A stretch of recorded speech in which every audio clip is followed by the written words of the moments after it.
പാർവതി, ഇന്ന് നീ അയാളെ വീണ്ടും കണ്ടെങ്കിൽ അവർ ഈ പരിസരത്ത് തന്നെ ഉണ്ടെന്ന അർത്ഥം. നിന്നെയും കൈലാഷിനെയും അറ്റാക്ക് ചെയ്യാനുള്ള ചാൻസ് നോക്കി നടക്കുക അവർ. അവരെ എത്രയും വേഗം പൂട്ടണം. അതിനുള്ള ശ്രമത്തിലാണ് ഞങ്ങള്. നീയും കൈലാഷുമാണല്ലോ അവരെ വ്യക്തമായിട്ട് കണ്ടത്.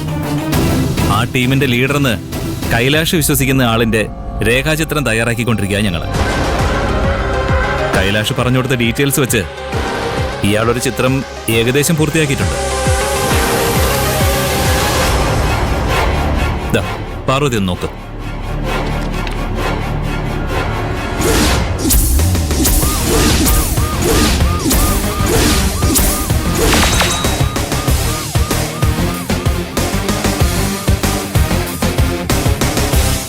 ഇത് തന്നെയാ സാർ, ഇയാള് തന്നെയാ. നീ ഇപ്പൊ കണ്ടതും ഇയാൾ തന്നെയാണോ? അതെ സാർ.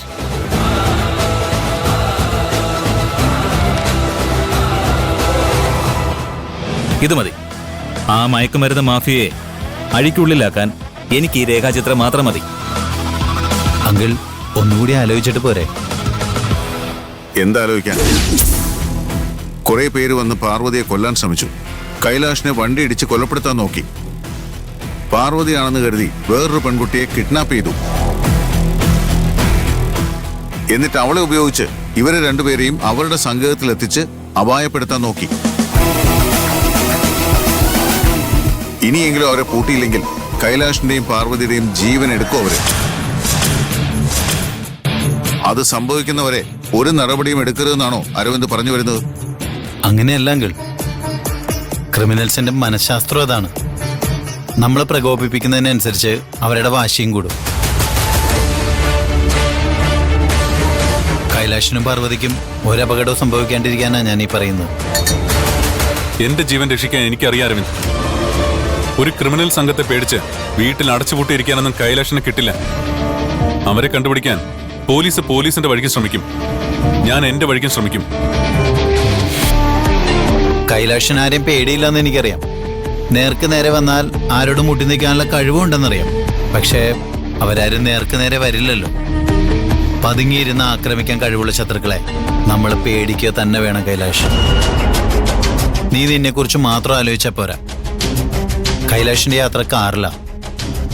ഒന്ന് ഫോൺ വിളിച്ച് ഓടിയെത്താൻ 100 പേരുണ്ട്. പക്ഷെ പാർവതിയുടെ അവസ്ഥ അതല്ല.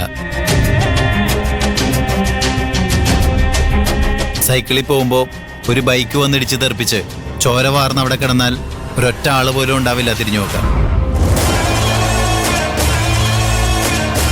ഇതെല്ലാം ആലോചിച്ചിട്ട് വേണം കേസുമായിട്ട് മുന്നോട്ട് പോകാൻ. പാർവതി ഇടിച്ചു തെറിപ്പിക്കാൻ ബൈക്കുമായിട്ട് അവര് വരരുത്. വരാൻ അവരിൽ ഒരാൾ പോലും പുറത്തുണ്ടാവരുത്. എല്ലാവരും ജയിലിൽ കയറ്റണം.